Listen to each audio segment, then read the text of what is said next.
Hey everyone, welcome back to the All Music That Matters on That podcast. I'm your host, Brian. Today I welcome some special guests.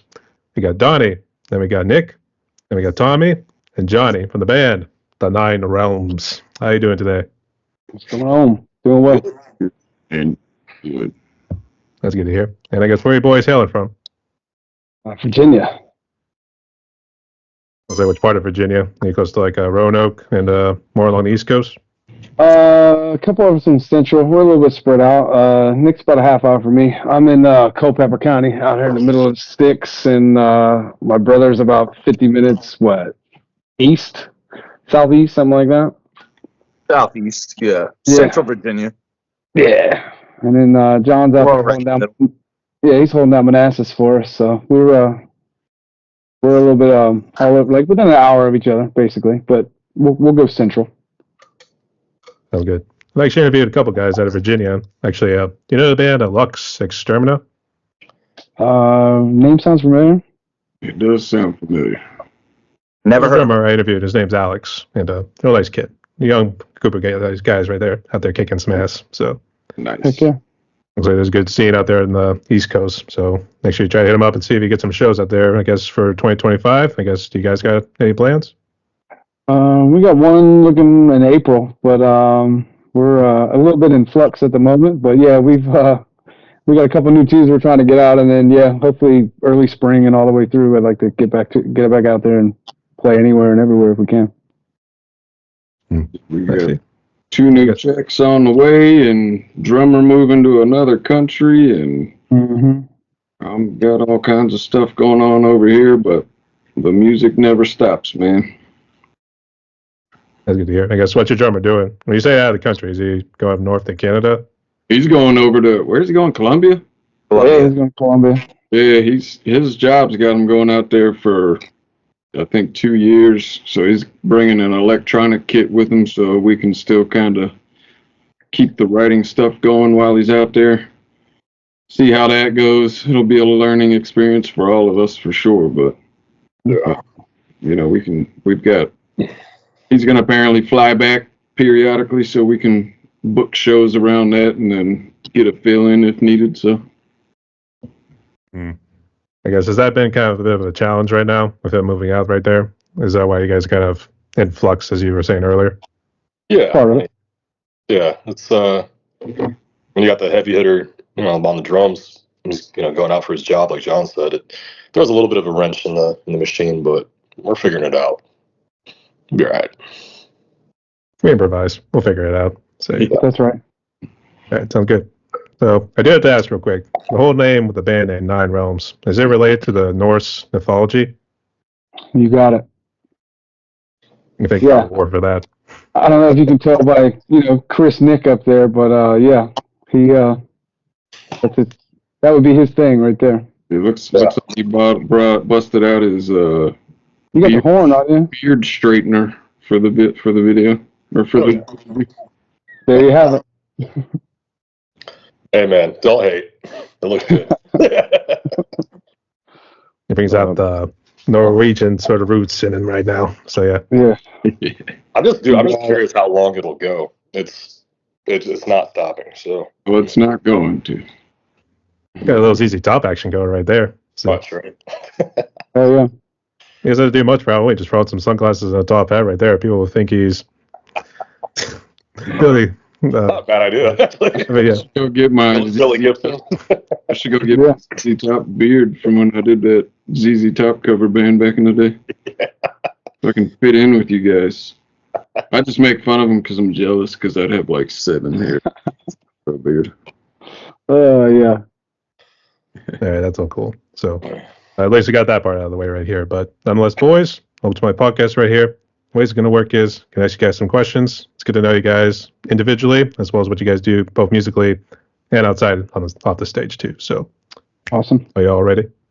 Let's do it. Rock. All right. So I guess we'll go by seniority in this case. So is Tommy the oldest?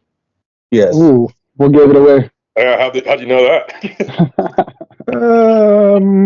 The obvious. I'm trying to be nice. First question. Let's go. Yeah, All right. hit him. All right. So Tommy, tell the audience what role you play in the band, and then tell the story about how you became a musician. I'm the bass player in the band, so obviously the most important and most well known. Oh, Probably get the most notoriety being the bass player, and really like that's what motivated me was just I wanted to be known by our uh, I started piano lessons when I was in like third or fourth grade, and I really enjoyed just like the tactile interaction between the instrument. It really became my like video game. And then every year since, I've like added a new instrument. So my day job is I am a middle and high school band director. So I've learned like all the instruments, and my 9 to 5 is teaching kids how to make music and trying to share what passion I have making music with the next generation. So I've it's always been a focal point in my life, and playing with these dudes is a good way to just have a good time doing it. I was going to say that explains the hair loss. So, Well, that and genetics. and genetics. Yeah, inherited from his There's a dad. reason I don't have any hair, bro. You can thank Daddy for that. So, yeah.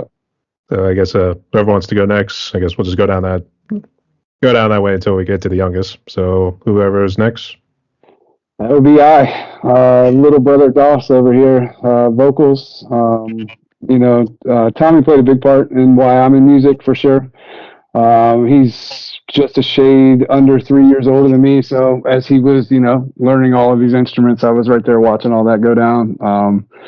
He played trombone and stuff in middle school and in high school, and that was like his main thing. So I followed in those footsteps, and he taught me how to play the drums. And I tried to learn how to play guitar and bass, but I don't have the patience for all of that stuff. So drums were good because you just sit down and hit something. If you got some rhythm, you can kind of put it together a little bit. And then as I've probably 18, 19, something like that.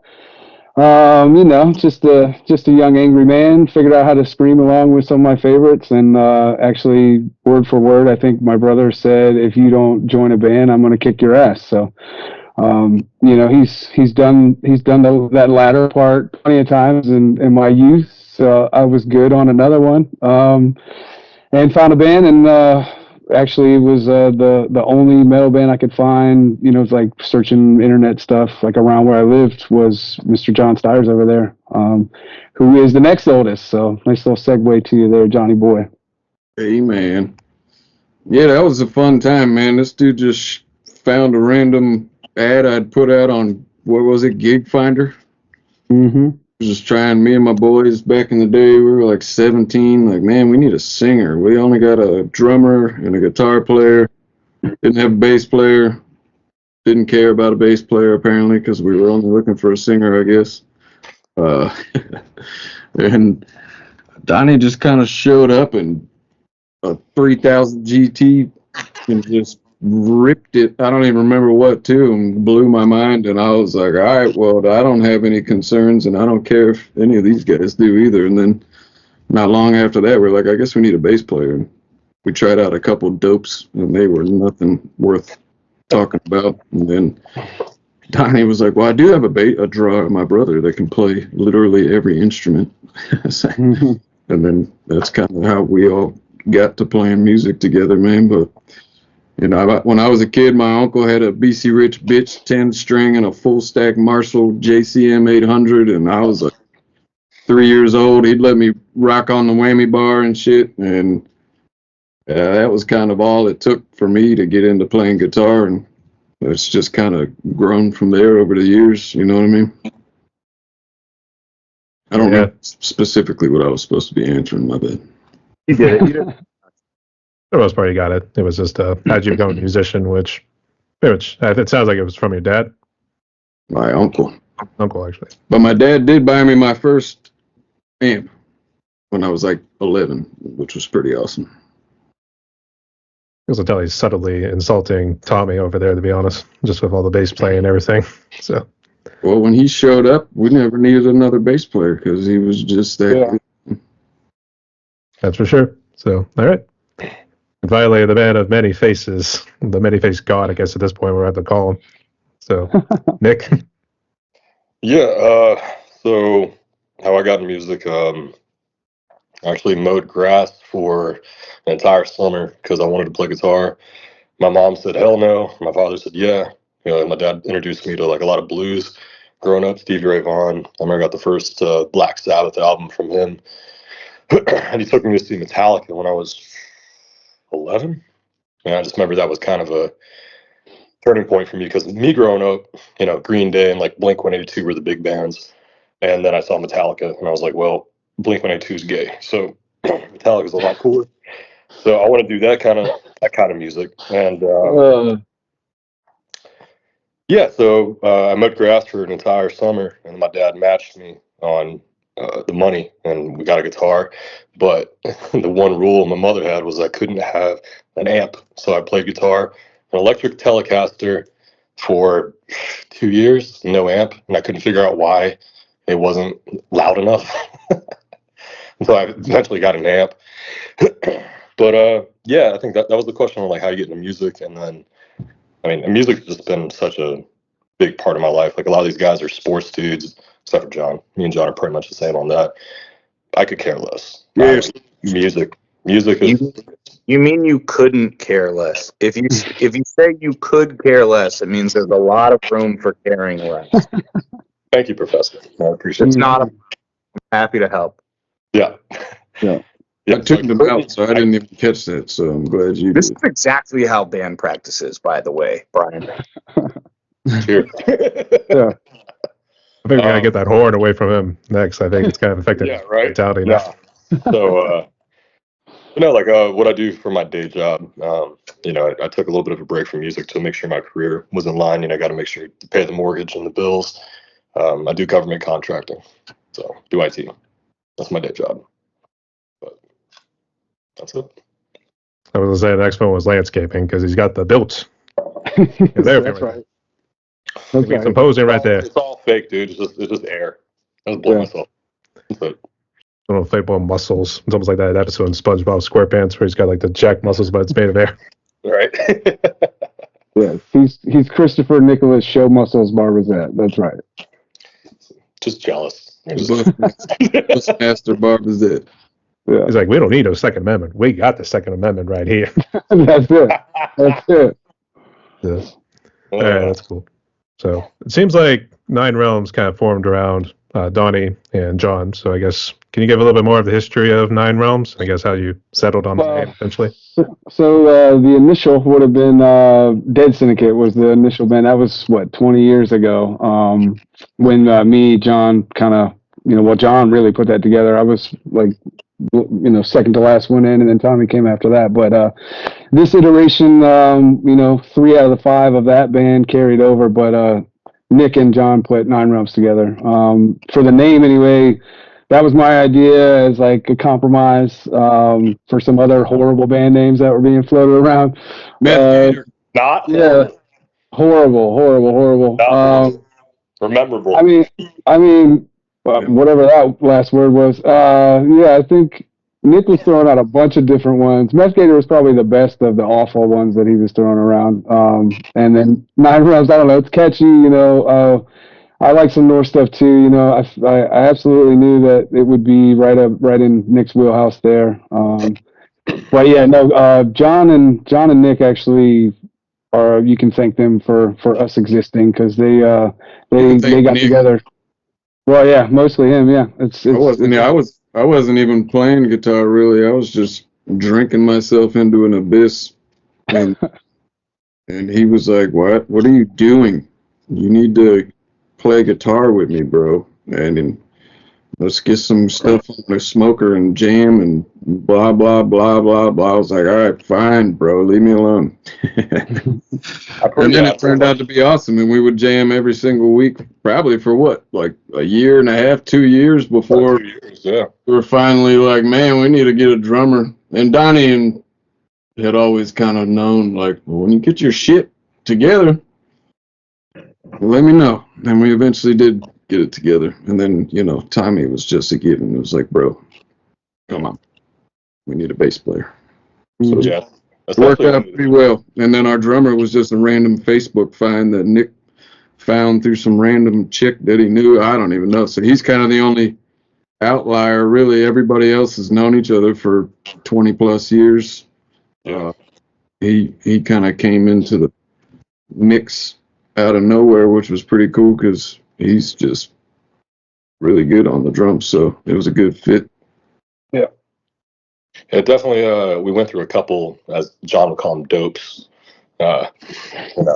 before we found Brandon. But yeah, essentially, I know John's an amazing guitar player and one of my best friends. And I was like, I came over. He originally we thought about the smoker, so I came over to see his new smoker, and then it just kind of was like an idea I had. I had finally gotten myself in a position in my career where I wanted to start getting back into music, and it's one of my best friends, an amazing guitar player. So I was like, why don't we get together once a week, brush the dust off the head units, and fucking let's crank some tunes and throw something on the smoker, and yeah. And after that, about 2 years into it, we found Brandon. I mean, John, how many drummers did we try out? It was like, I mean, we only tried out 2, and the one guy was good. He was just he was like a 3-year-old in a man's body, and the other guy had our song to practice for like 3 weeks, and then showed up, and I think he hit like 4 drums the whole time,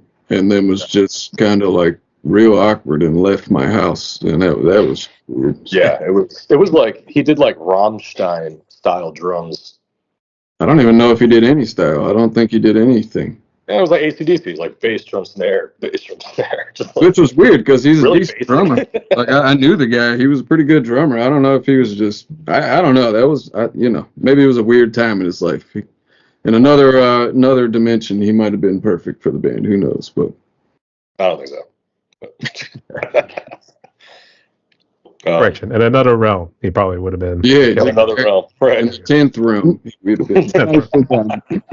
Nicely done. Nicely done. Yeah. So I mean, they jammed for a couple of years, and then the 5 of us have been probably about 3 years together with Brandon and everything. So, yeah, it's I'm glad they put it together. There's John has his own kind of style of guitar, so there's elements of our old school death metal band that we played in a billion years ago, and it works well. Nick's a little riff master over there, and he's got a bunch of the tunes are little things that he's been diddying on for a little while, and then John will come in and kind of put his little extra spin on it and play it 10 times faster, and stuff like that. And my job's the easiest. That's how it's been though. With every band I've been in, like I'm not good at pumping out riffs that are. Every riff could probably be its own song. You know what I mean? When I write stuff, and I kind of forget to dial it back and just play the stuff to keep the song moving. And it's always been that way, where the other guitar player will just kind of have the meat and potatoes of the song usually, and I'll just take it and twist it up and make it to where I'm happy with playing it myself too. Yeah, that's it. He was made talk. He was doing lines, and then he was like going in, like doing the solo a lot faster than he probably should have been doing. Yeah. So like, oh shit, I love it. We gotta slow it down. It was like Wolf of Wall Street sort of shit going on right there. So, I love it. That's for Smoke crack with me, bro. I don't know. Those are damn good Quaaludes there, man. Quaaludes, bro. Where are the ludes at? Where are the ludes? I was dragging myself into my fancy Lamborghini, and then I'll envision that I'm actually driving as stellar as I possibly can. But I did like a fucking train wreck. So. Yeah, perfect job. Oh yeah. So, actually, I was gonna say, I remember God of War because that was actually that sort of introduced me to like your band name with the 9 realms. So that's how I knew about it too. So I'm like trying to pronounce it too because I don't know. The Norwegians, they don't make some crazy names. Dude. Well, actually, I got a question for you, Brian. I'm gonna flip this. How'd you hear about us? Like, how'd you come about us? Like, what's your story? We just say thank the gods for Facebook in that case. There you go. The Facebook gods. Thank you. What's his name? Is his name Mike? Matt? Who's the guy that was your first Facebook friend? Who was that? No, that was MySpace. Jesus Christ. You talking about Palm? The Tom. That's what it was. Tom. Yeah. Whatever. But in all seriousness, it was through Facebook right there. And actually, I was curious who did the artwork for you guys, because I was gonna say that's some killer artwork you got for your new single Mine. Yeah, that's the best. It's a Norse word. It's Mind, but yeah, it is definitely spelled in a way that everyone pronounces it mine. So that's kind of a little inside joke that we got. That's what it's Including called. most of the members of the band for the first Yeah, months that it was the song. We were like, oh. yeah. So shame on me for trying to tie into the old Norse background stuff with song titles. But yeah, Nikki, for the Mind artwork, Brandon put that thing together. But like our logo, Nick, new artist that doctored that one up for us. Yeah. I'm sure it's like a praying sort of stance or whatever. It's like that mischievous sort of one like this. So Yeah. it's like making a triangle like this. Right, you got Some it. Illuminati shit going right there. So Well, I don't know if any of us are elite enough for Illuminati, but we can. Well, I'll count it. I'll take it. Sounds good enough to me. We're not allowed to talk about it. oh man. That's the right answer. Yeah. Actually, jumping into the next question here, I guess. So, Tommy, who would you say was really a big influence in terms of your play style? Oh man. So there are too many to like even start naming. I did get a opportunity to like kind of think about that prior to this interview, and like the two names that kept coming up as I was like throwing it around in my mind was David Mislanka and Michael Markowski, and neither of those gentlemen have anything to do with rock and roll or metal. They're two people who kind of through a synesthetic association with colors and moods write music and create music, and they do it for the right reason, and I think they both create a lot of textures and colors that are unique and emotional, and that's always been my goal, is to try to do something that not, when I say like only I can do, I don't mean from a technical standpoint, but like when I write to, the process is typically one of the guitar players comes up with something and that makes its way to me, and how can I add something beneath this sonically that only I can contribute. So I think for that reason, those are my two real big influences. But I am atypical in a lot of ways when it comes to like metal bass players, because I don't really listen to a lot of bass players, and I don't really listen to a lot of metal anymore. I mean, I have, but I listen to a lot of symphonic music and jazz and wind ensemble stuff, and I think that immediately removes a lot of barriers that would pigeonhole some players into a certain track, and just kind of lets me do some really wild and crazy stuff that seems to work, or no one has been comfortable enough to tell me that it doesn't work. But either way, it's what I'm sharing with the group. So Boy likes to get funky. Actually, I do have to ask this question right here too. Who would win in a fight, Lemmy or God? Trick question, asshole. Lemmy is God. That's right. They got it. So there you go. Had to ask the almighty question. Oh wait, no, he's an undercover cop. That's right. He's a cop. He's a narc. Actually, I was going to say, it definitely struck me like he would be big into Lemmy. I guess, did you ever try to get into Motorhead and some of those other bands? I've listened to all of it. I mean, I've never had somebody share something with me that I thought like, no, I'm not going to listen to this. I'm not going to digest this.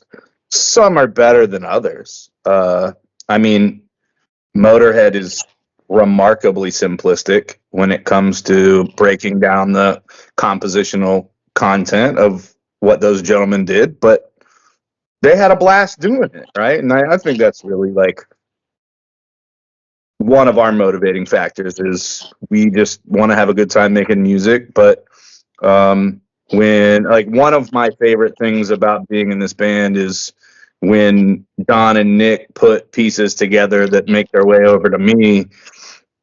I sometimes try to avoid on purpose doing the exact same thing the guitars are doing down the octave, because I try to avoid that simplistic control C approach to music making. And the people that I really admire, I think, would look at it and go, how can I make another color out of this, or how can I add some depth in a way that really complements what's going on already. It is pretty awesome because I'm basically half deaf as it is, so I'll hear what he's playing at practice when, we're playing these songs, and then we'll go into the studio to record stuff, and I'll hear it back with the bass on it finally, and I'm like, it just, I get that clarity that I don't necessarily get with earplugs and just cymbals bashing in my head, and just all I hear at practice for the most part is just thump coming out of the 8x10, you know what I mean?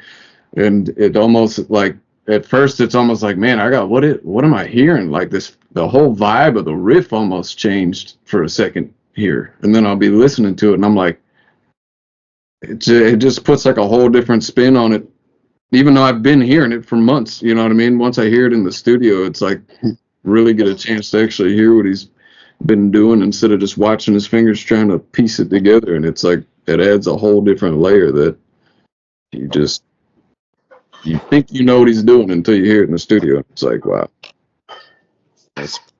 he's playing like a bass solo for this whole song. Yeah. Bass virtuoso, so yeah. For me, do it for me. Yeah, I mean, maybe he is in the Illuminati. He's got some fancy words down there too, so you got to watch out for the elder statesman down there. I don't know. I think Nick's getting fishy right now. I don't know where he went. He's doing dishes for a second. Yeah. Sorry. Yeah. Just real quick, Tommy, do you play with your fingers or do you do a pick most of the time? Yeah. So mostly fingers. I've never used a pick as a bass player. I have a couple of spots as the bass player for this band where I put my index finger under my thumb and use my fingernail to. That's less of a technical thing and more of a just trying to get an articulate. A little more attack. Just more attack. Just trying to get a more articulate sound than like when it's just the flesh of the fingers. It's a little warmer, mellow sound. I mean, hey, you could definitely do what I call the slapstick with the thumb. Try to make it really bounce or really bring it out with the thumb. I don't do that because I don't play with frets. And I think a lot of the slap sound that you get is the round wound string off the metal fret. So I avoid that. I think just because the type of instrument I use. All right, fair enough. And Donny? Yeah, I mean, I like to use a pick as often as possible. No. Not buying it. I hope the guy you're using a pick. So. Well, no, that's them boys down there. All I do is yell into a microphone as loud as possible. So. That's it. That's it. That's all you gotta do. Just grip it and rip it. That's it. What inspires you, man? Come on. Nah, I know. We can't have any fun around here. I'm stick to the script. That's right. Were we not allowed to have fun here? I thought we were having a good time. I thought we're totally having fun. We're kicking some ass. So yeah. Yeah, that's right. Yeah, I mean, I'm with Tommy on the whole. There's way too many to name, right? But Pantera. I always circle back to Pantera. It might be cheesy to a lot of newer metal people, but that was my first love growing up, like heavy ass metal. And vocally, I'm a big fan of Phil and all the things that he can do, different ranges and just the way his stage presence too was always something I kind of dug. But Corpse Grinder is my guy. Like if I had to be one, like if I could do exactly, I respect the Neck very much. You know, that's my guy, man. Like just yes, brutal, guttural lows, and like I love his high screams, man. It's just it hits me like in a different way than most other metal vocalists, but. There's a ton like musically. I grew up, same household as Tom down there. So blues, a little bit of old outlaw country here and there. Our dad's a truck driver, so we'd go on the road with him and sit in the back of the 18-wheeler, and it's just all sorts of radio all the time. So it's not all metal all the time for sure. But yeah, I'd say the big ones, definitely Pantera, and then vocally like. I like to. I'm a junior Corpse Grinder in my mind. Yeah, as I was saying, he's got the hair and everything too. So you do the Yeah. whole helicopter or whatever they call it.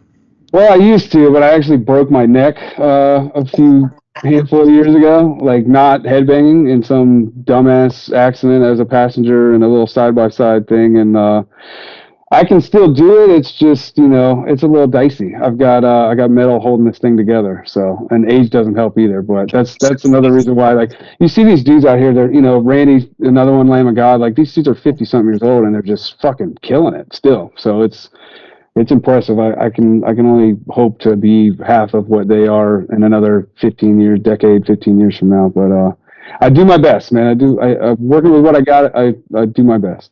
And in Donnie's defense, Brian, if you saw some of the stages they put us on, it's just not safe. Yeah.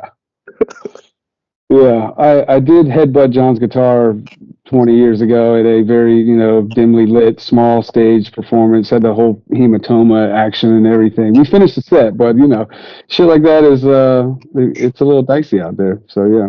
Like I said, we're working with what we got. I do the best I can do. You can do the windmill when you've got a humongous stage and everybody's 20 feet away from you. Yeah. We're like 2 feet away from each other most of the time. So yeah, it's too close, man. Too close, a little too close. So, you got it. Pretty much. Actually, we need those big Wacken stages. That's what we need. That's right. Fire. Got any connections, bro?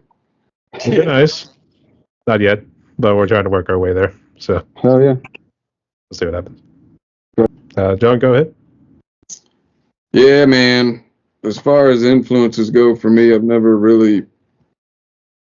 just don't, my brain doesn't really think that way. I kind of have like no influences, and everyone I've ever played music with or listened to is an influence at the same time. I kind of feed off of mostly the musicians I play with. But growing up, I got into metal young.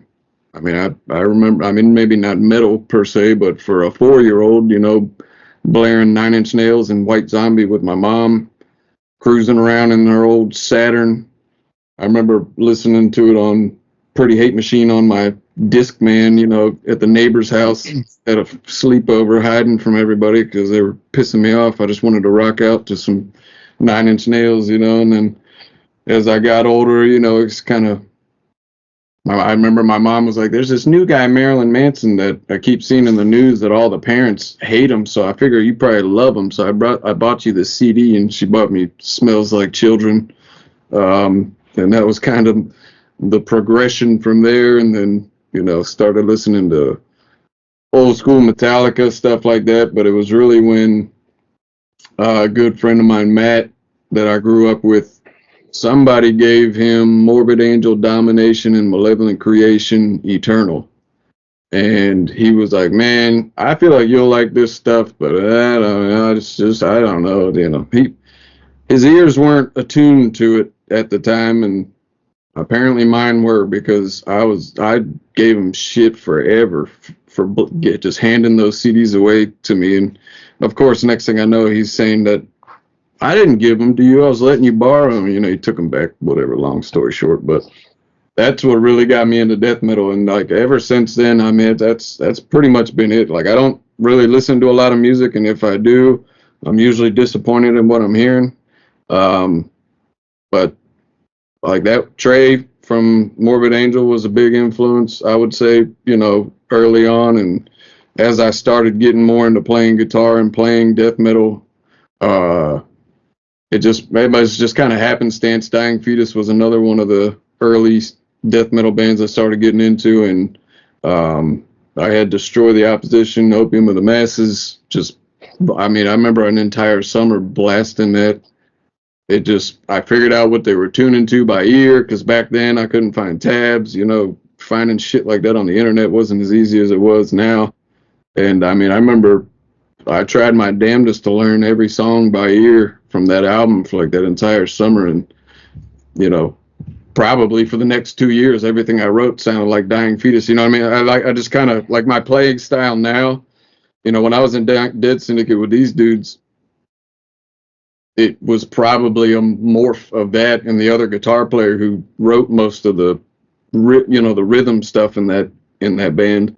It was kind of a blend of all that stuff together. And then after Dead Syndicate, I joined this kind of like really melodic, kind of not my style at all, thrashy, whiny, whatever you want to call it, band.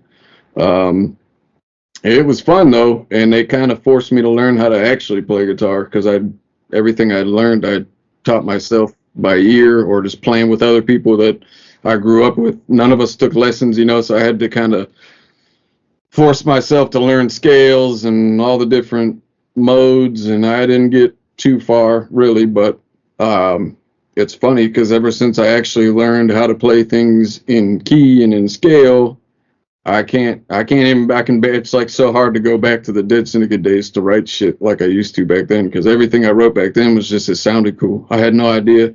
I remember going into the studio to record some solos for our album, and they were just, once you're hearing it back, it was same kind of a similar situation with hearing Tommy's bass lines. It was like you're hearing the leads back, and Tommy, man, I got to give him credit. That dude, I think we spent multiple days in the basement of the band house in my other band I was in, and he was basically, play your solo.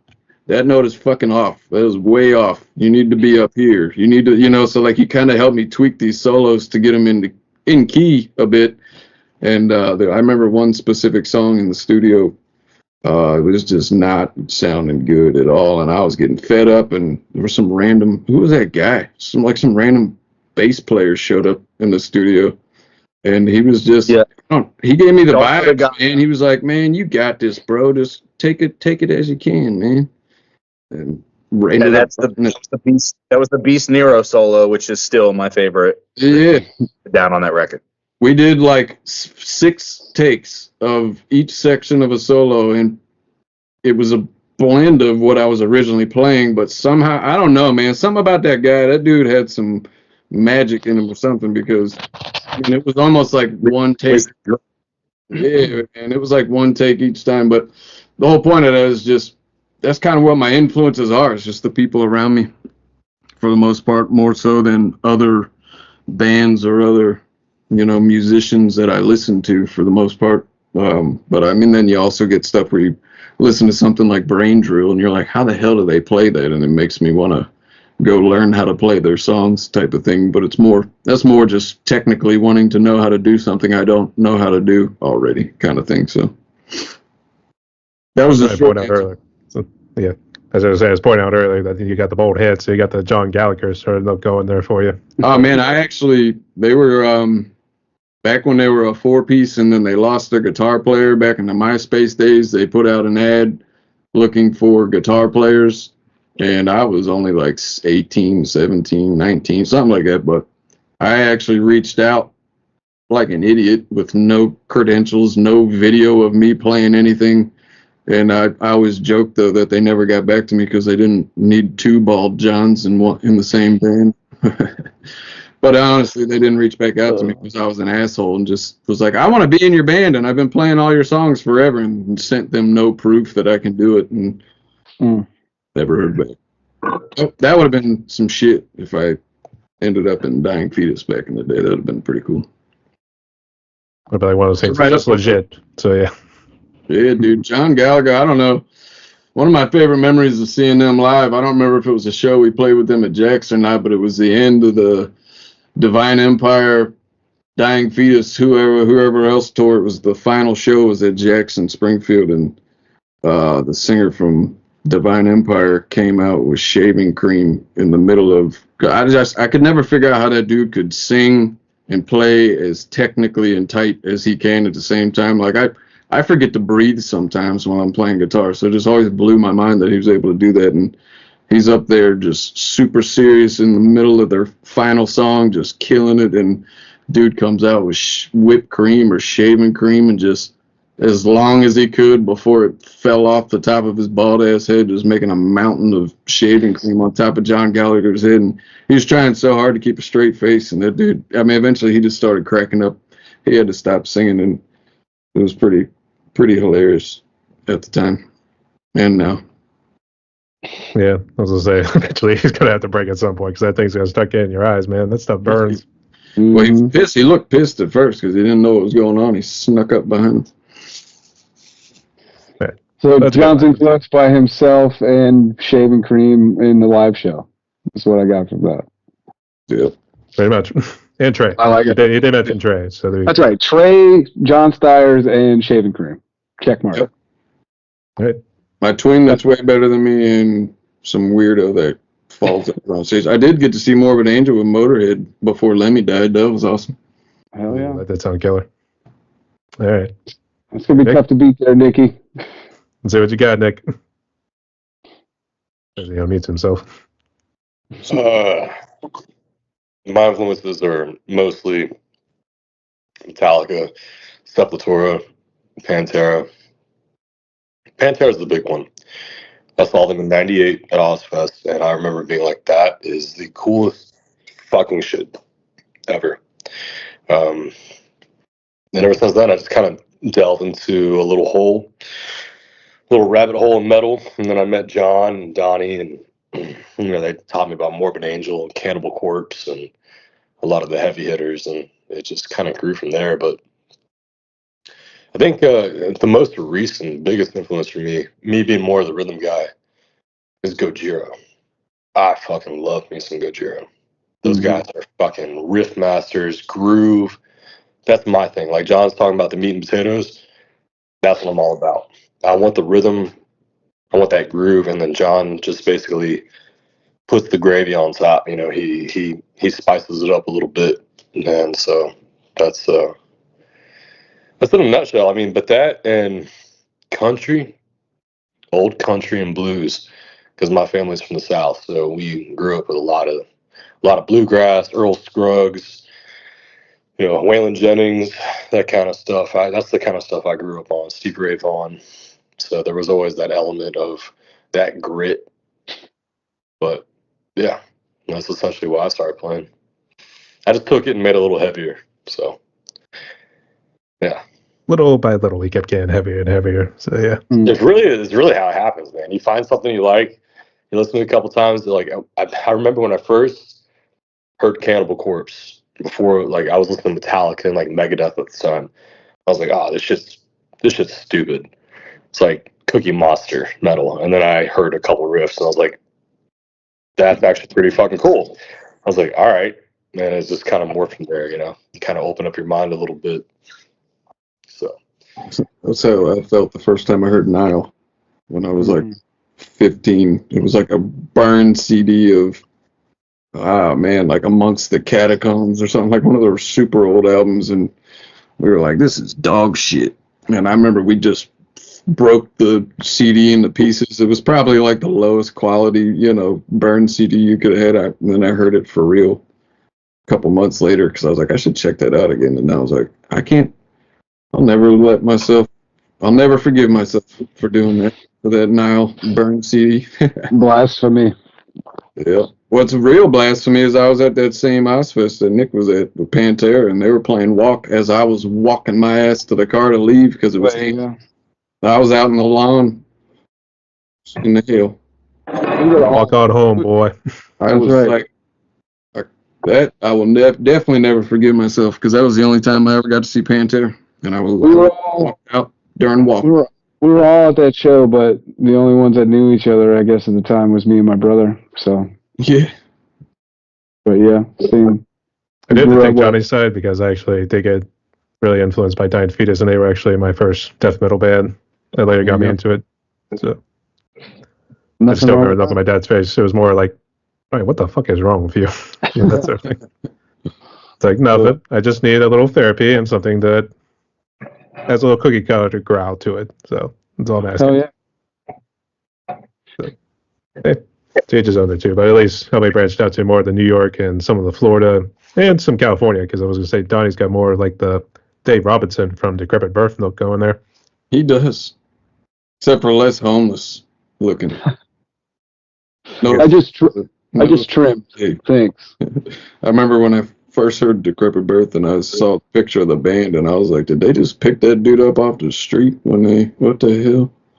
I mean, I mean, he is stoned most of the times. I mean, you learn some good lessons out there on the streets, I'd imagine, right? helps you stay humble. And That's actually, it. I was going to say, do you wear shoes on the stage? Yes. Crocs mostly. No, I'm just I'm a t-shirt, jeans, and sneakers kind of fella over here. So, I know I might give off hippie vibes, but that's not my thing. So yes, I'm socks and shoes. Thanks for asking. Got the metal hippie coming out. So yeah. Impossible. Not my thing. Tommy's the guy. Tommy's a fucking sandals and tie-dye guy. You got the wrong Got me Dawson. with the Crocs comment, Donnie. You got me with it. I'm here for you, bro. All right. Good stuff. Brotherly love. So, That's it. but to jump into the next question, it deals with the hard topic of COVID here too. So I'm not too sure about the history of band around this time here too. So I guess, Tommy, how bad was COVID for you personally, family-wise, and then music-wise? So it's gonna sound fucked up, but like I think it helped, right? Like I was working 80 plus hours a week, and initially it was culture shock, but it gave me an opportunity to pick up the guitar, and we had a situation in school where the kids couldn't play wind instruments for real obvious reasons, but we weren't going to stop playing music. So I made a big trip to Guitar Center and then like taught all my kids a couple different genres, and they branched off into a couple different like rock bands. One did like a classic rock thing. They learned Eye of the Tiger and Tom Sawyer, and then there was one that did like some later earlier Beatles, Rolling Stones kind of stuff, and then there was a group of kids that got to learn Nirvana and Soundgarden tune, and it was cool because I've been band can get a little bland, a little boring, and it's a lot of your time is spent on technical development, so it was actually kind of pretty refreshing for me. I was forced to like hit the reset button, and I was gifted a lot of individual personal time that I didn't have, and I spent that like working on parts and picking up instruments on my own and kind of doing my own thing, which like I said, it was kind of refreshing. I also, that stimulus check, I got no shame in my game. I'll tell you exactly what I bought: a Fender Strat with it. So like the one nice guitar I've ever owned in my life was, the government felt like they should buy that for me. So It was supposed to be for groceries, jackass. No. there are more important things, man. Yeah, he said no shame. that- Yeah. Actually, I'm curious. Are you in high school or are you doing college, working out with one of the band groups there? I was a high school band director for a really long time, and I helped out at the middle school. Now I'm a middle school band director, and I help out at the high school. So I worked like 6 through 12, grades 6 through 12. So like 11 to 18-year-olds. Because I would go back to school just to have you as my band director. I can tell you that much. We'd have a ball. He's a much different guy at the office, though, man. We have a good time. The standards are high, but like we have a good time. Hmm. Yeah. So like my guitar ensemble just went to the state convention, and we played like that like blum, blum, blum, blum, blum, blum, blum, blum, blum, like really like it's kind of bland, boring stuff. Stuff that like you have to play. But our last tune was an arrangement of Thunderstruck that I did with them, and like it killed. That was you sent that to us, right? Yeah. Yeah. I was gonna say I was in orchestra way back in the day in my high school, and we actually did Stairway to Heaven. We done Bohemian Rhapsody. We did songs that were, but basically an ensemble for the ensemble. So that was some fun stuff right there. And even went to the Rock and Roll Hall of Fame because of it too. So, I always took band class when I was in school, but I was such an asshole, and my teachers hated me so much. I always got kicked out of class. Like I remember one time I forgot I had a concert. Like Tommy would have hated me. He would have hated me too. Cause, You would have hated each other. well, I just didn't care. It was just I wanted to just play my snare drum, and they wanted to get on the cymbal once in a while, and I was like, "Hey, fuck you, man." Well, if you don't care, yeah, I don't think T. Doss has any room for that. Yeah. But then again, I didn't have teachers that made me want to care. They were horrible. It turned out my one teacher that I always told everybody, this guy's a piece of shit, I'm telling you. And fast forward 10 years later, he got arrested for child molestation. And I was like, you can't do that. That's heavily frowned upon. Told you. I showed up to, I forgot I had COVID affected us how? It wasn't my turn yet. I was just chiming in about band club. Sidebar, bro. I did show up to a concert 10 minutes late that I forgot about in kickwear, 60-inch whatever leg pants and a Marilyn Manson shirt, and it was supposed to be like white, black tux, whatever. And they needed me because I was the only snare player, so I played the whole concert in a Marilyn Manson shirt. They didn't let me touch a drum again after that, I don't think. That's fucking all-star, John. that's so your hair, bro. Yeah, kind of. Yeah, I love it. No, yeah, I've never got to see that in person, but Donny, how was the pandemic for you? it's great. Let's have another one.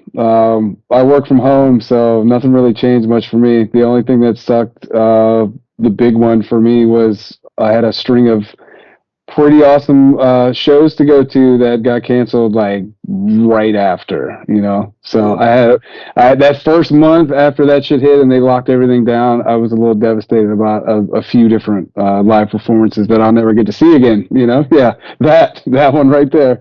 But no, I mean day to day, really. Like I said, I work remote, so I was working remote at the time anyway.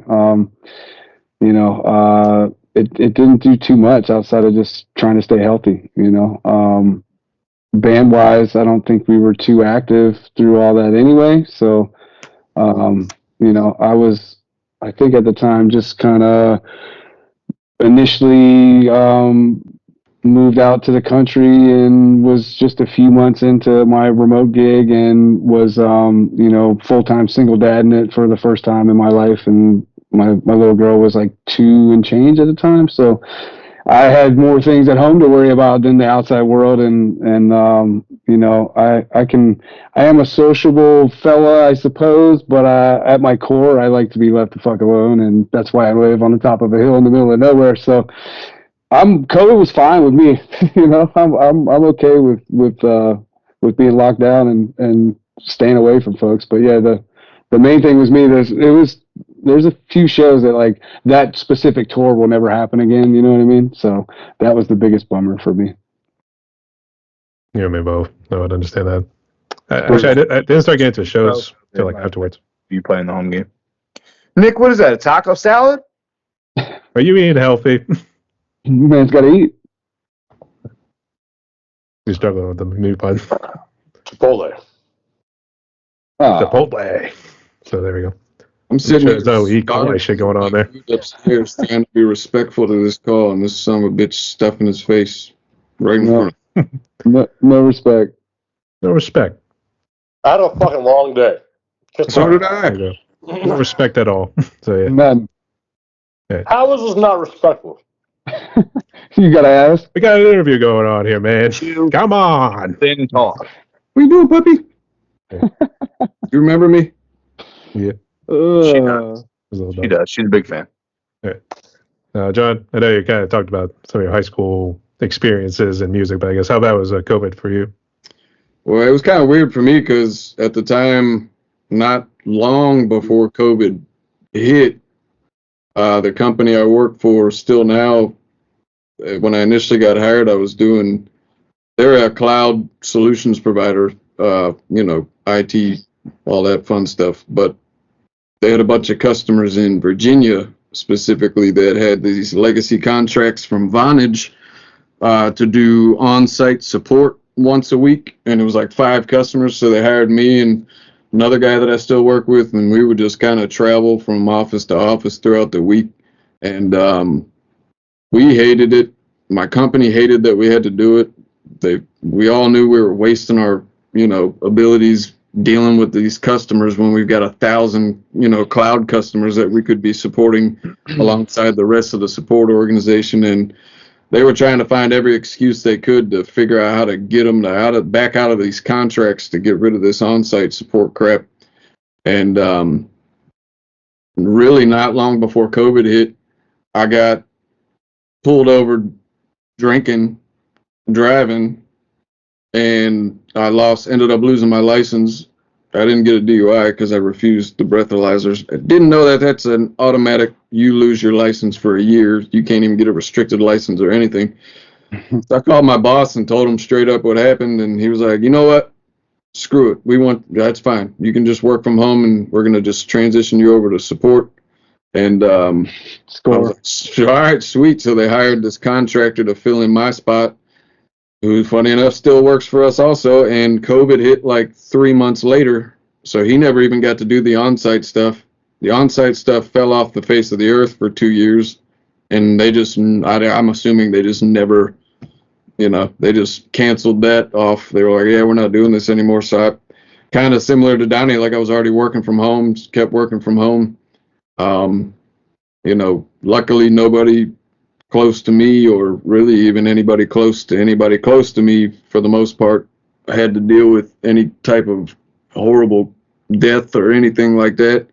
I got it twice, and I think I still have it permanently at this point, it feels like, but nothing really. I honestly can't remember specifics as far as, like, I think me and Nick were when did COVID start? 2021? 20? Late 19. Yeah.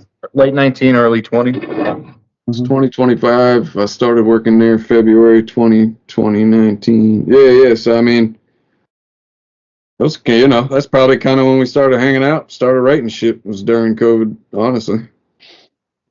Yeah, I remember. Because I remember my girlfriend being like, I don't know if I want that son of a bitch over here with COVID going on. I was like, he'll be fine. Like, it's Nick. He's probably out and about everywhere, not caring at all. And I was like, well, if I get it, I get it. I'm jamming. Yeah. So that's really what COVID did. It started 9 rooms, maybe. Yeah. So we're all pro COVID. Yeah, so far. 3 for 3. Bring back the plague. For real, man.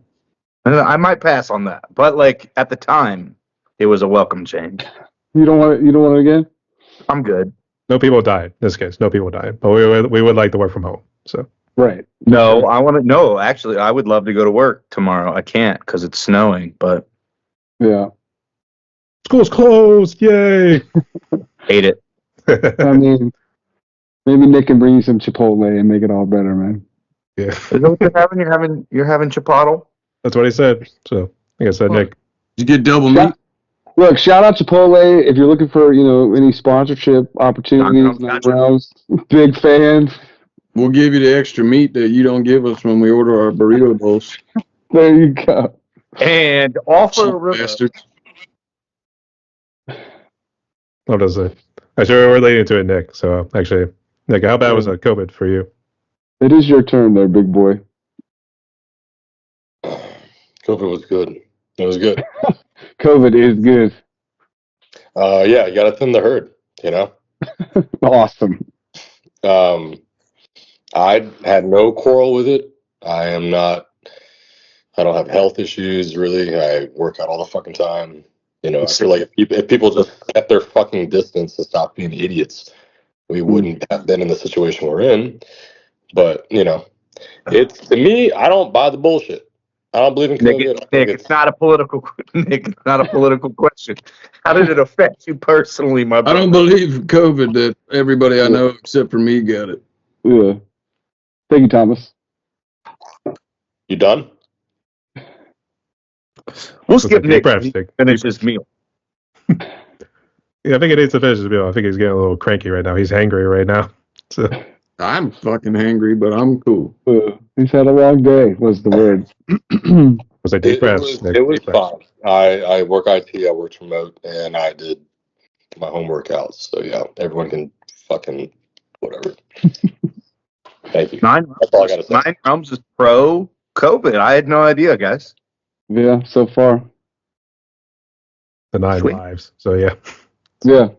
I'm sure, it makes us sound like a bunch of very empathetic. We've passed the point of return. So I said thankfully I didn't have to deal, no one around me had to deal with death and all, I brought it up.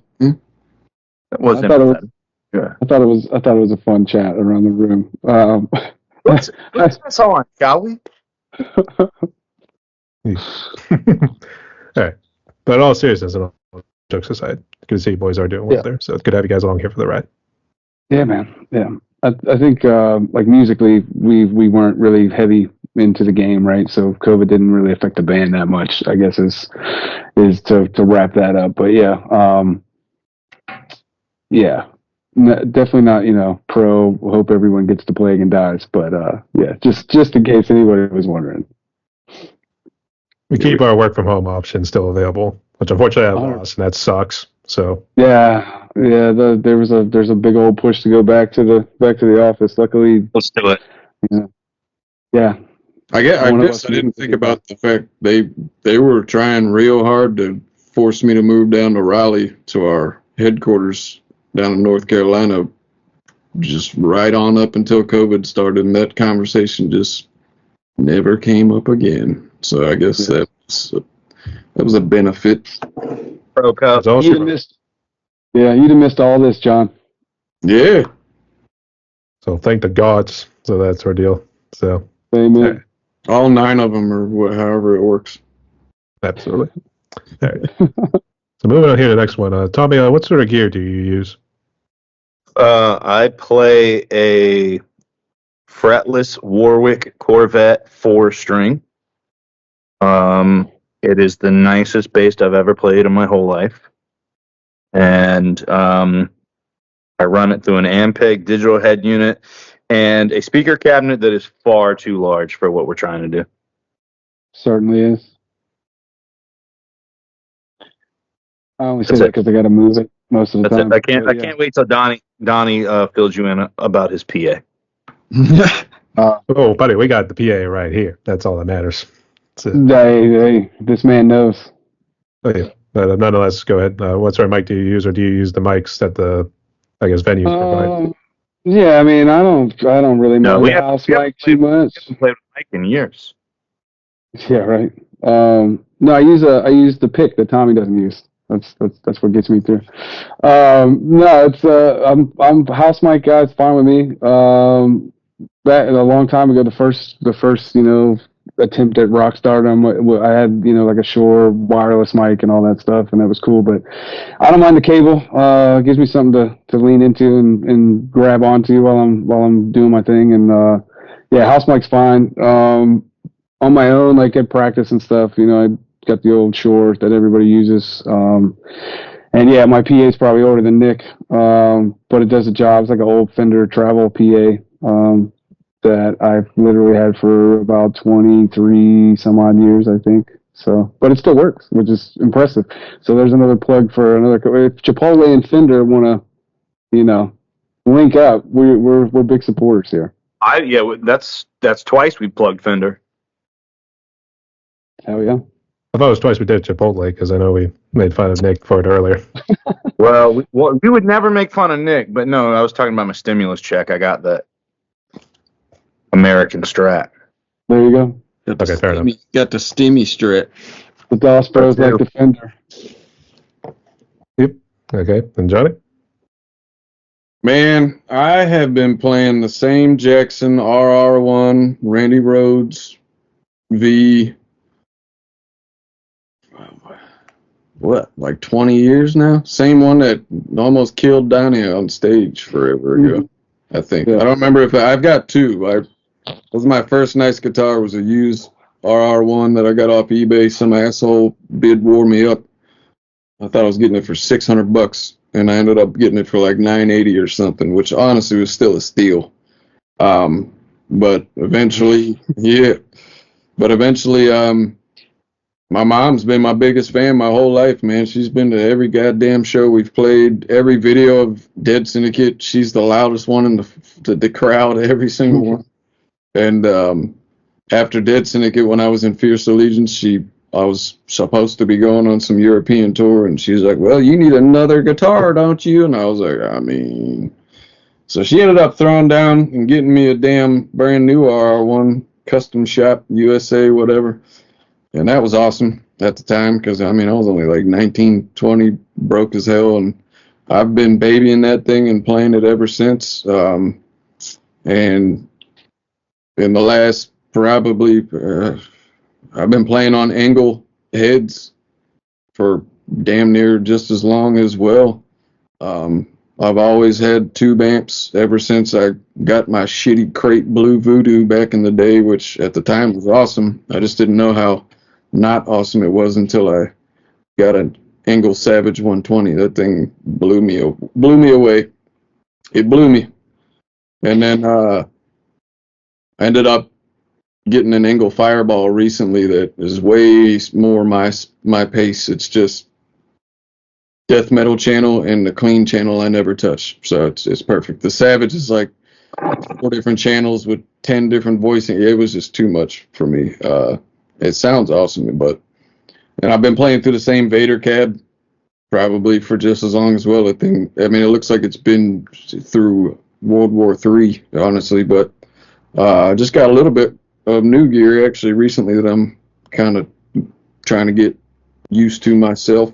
A buddy of mine that sold me my Engel Fireball had some family issues, medical stuff, and offered to sell me his entire catalog at his shop for 50% off. So I bought a brand new ESP something or other M2 H2 M2 guitar. That's awesome. And I've always wanted to get an Engel cab, but they're so damn expensive. And $1,500. Dude had it on sale for $1,200. Sold it to me for half off. Got that damn thing shipped to my house for under $800. So haven't even heard it yet. Nick can attest to it. He's like 3 times my size, and he could barely lift the damn thing up. I don't know what they put dead bodies in that thing or what, but I'm pretty excited to test that out. I just haven't yet. But yeah, man, I've always been Jackson, Engel, Vader, DR strings for everyone that needs to know. I play on Floyd Rose, and I don't even remember the last time I broke a string. He's real delicate with it. So actually, the way you're kind of describing that one. One of the really cool things about both of our guitar players that they're not going to tell you because it is a little bit of a flex, but like they don't use pedals. They use tube amps and they dial in their sound and they get it real thick and crunchy, and neither of them have a pedal board. I think I've seen a couple pedals show up at practice in the last year or so, just like one little condenser kind of thing, but like they don't hide behind a bunch of effects. I did finally buy a delay reverb chorus thing because I was getting tired of my lead tone being just empty, exactly the same as my rhythm tone. So I finally, after damn near 30 years of playing guitar, bought that just for leads. And I almost forget to step on it every time we play a show, and then I forget to turn it off. It's just, I'm still getting used to it, but No, that's definitely one of my favorite parts of this whole project. Is it's just straightforward, old school Southern fried metal, man.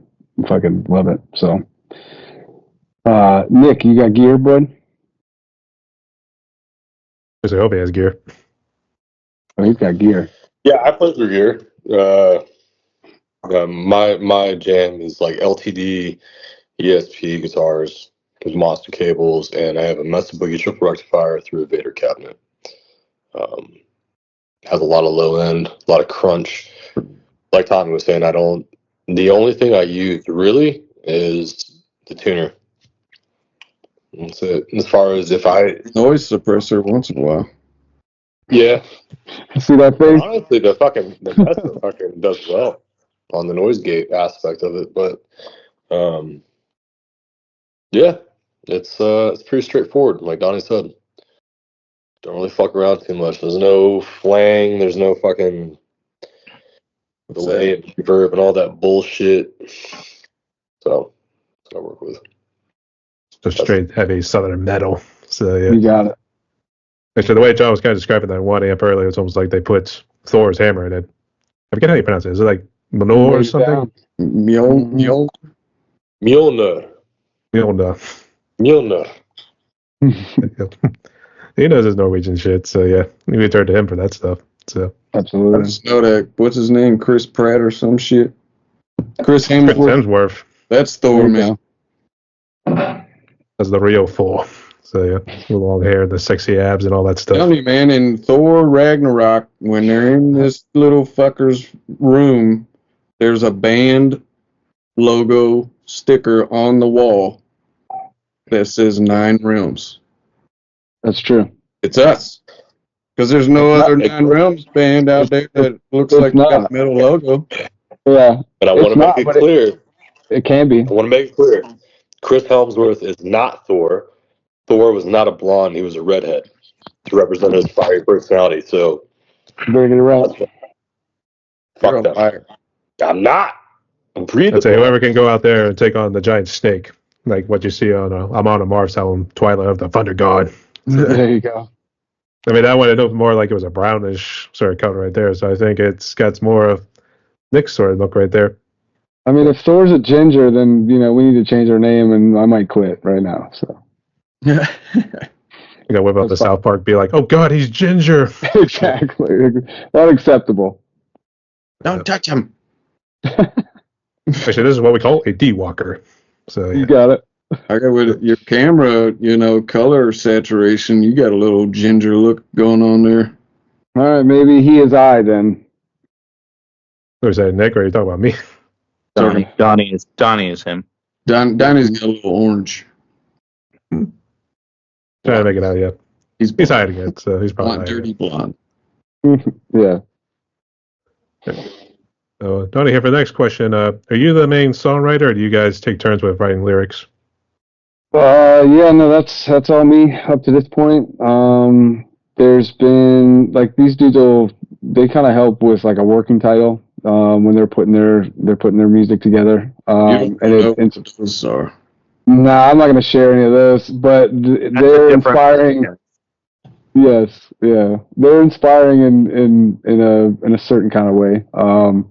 It gets me thinking whether or not the titles ever come anywhere close to what the working titles are, which they don't. It helps get the thought process going, and really it's more just like kind of trying to figure out what level of anger is behind these songs, and there's been, I think Nick's thrown me an actual idea or two to try to write something around. One of the new ones we got coming out, Nocticula, that was something that he found. That was something cool to write about. But yeah, all the lyrics so far and song titles so far are pretty much coming from me. I forget half the time. I gotta do something, I remember the working titles, and I'm like, what's that song called? Which one's that? Yeah. The process has become pretty organic. We've never really talked about this is how we're going to write songs, but it usually goes per the origin of the band. John and Nick write like 100% of what we do starts with them. And then they run that by Brandon, our drummer, and the three of them come up with a template that works. And Donnie and I, from time to time, will chime in on that. But for the most part, that's like 90%, the three of them. Mm-hmm. And then when that puzzle border is put together, it kind of gets kicked to me.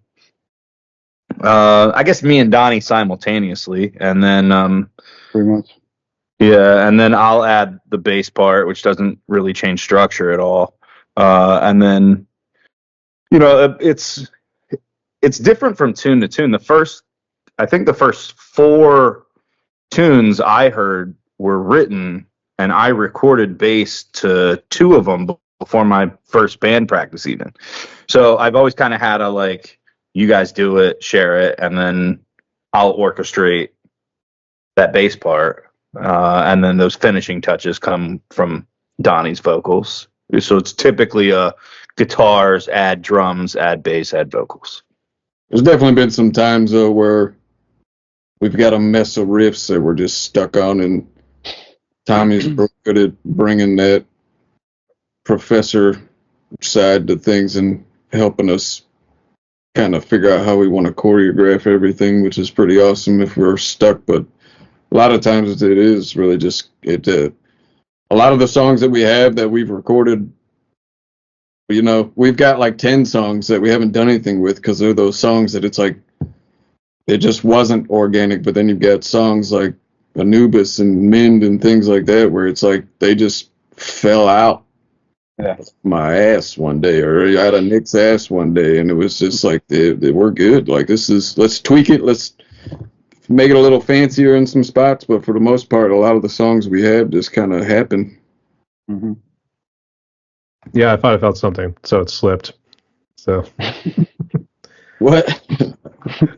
This is a funny joke, but I missed it. Something like that. You gotta keep up, man. Sorry, you gotta try to keep up. So yeah, actually, this one and hear at the same time. Sorry. Well, yeah, it's partially deaf too. So. Yeah. What? Come again? Come again? Squeeze me, baking powder. Yeah. And actually, this one gets tied here with this question in terms of challenges, I guess. John, I guess, do you and Nick kind of sometimes run into a little bit of a brain fog? And it seems like you guys are the ones that initiate this songwriting process, I guess. Is there a little bit of that, or what other challenges do you face? Man, I live in brain fog, but that's a whole different discussion. Mm-hmm. But yeah, definitely, man. I know, especially for me, man, that's why the songs we have are kind of few and far between compared to the amount of riffs there are. It's just when it flows, it flows, and it's real easy to just get stuck and just not know where to go with things. But it does work out well too, in the sense that if that's where I'm at, Nick may not be there, or if Nick's there, then Tommy will help us twist everything together. So, I mean, we all kind of fill in everybody's fog, if you will. I think, anyway. Yeah, and then I just you want to. Oh, go ahead. I was going to say Nick wanted to throw anything in, then Donnie can go next. No, John's got it right, man. I mean, there's riffs I'll have compiled together, and I just don't know like how to transition from riff to riff. And like John says, man, he feeds off of other people.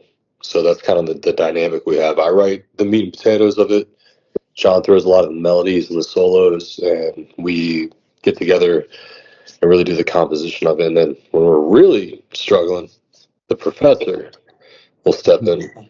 So, yeah, it's kind of the way it goes for us. This time the professor is not the drummer. So No, that would be the band teacher. AKA the bass player. So That's right. So compositionally, I don't think there's ever been a drought. Nor do I think John or Nick has ever felt compelled to sit down and go, I got to write something to bring to the table. We have enough material right now to put a full studio length album together. If like that if it came to pass and it was like, we got to crack down and put 10, 11, 12 tunes together, the material's there. So when John says, yes, definitely there's brain fog, I think what he's saying is like, there's all this organic material that just has to be kind of massaged together into something that resembles a tune. But these two dudes write a lot of material. I had to stop. I got on a roll there for a little while, and I was like, all right, there's like 5 complete songs. I've got to stop. I don't even remember how to play the first one. We have a lot on the back burner right now, which is really promising. You know, and with our drummer moving out of the country for a little bit, you know, it kind of gets, you know, and we're just coming out of the studio for 2 tracks. But that means I think around the corner is we get to kind of dive headfirst into that wealth of material and hopefully come out of it with a few new tunes. Right. And Donny, I guess what you want to throw in with that?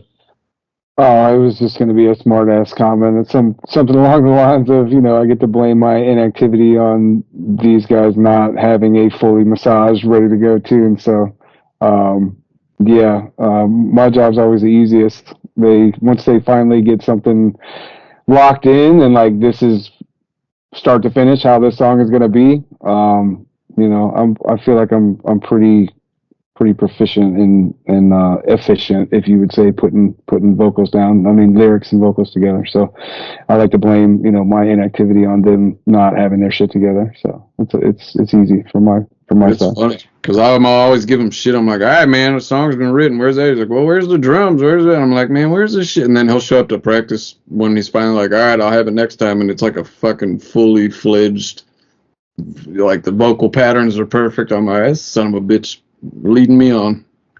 Thank you very much. Yeah. What?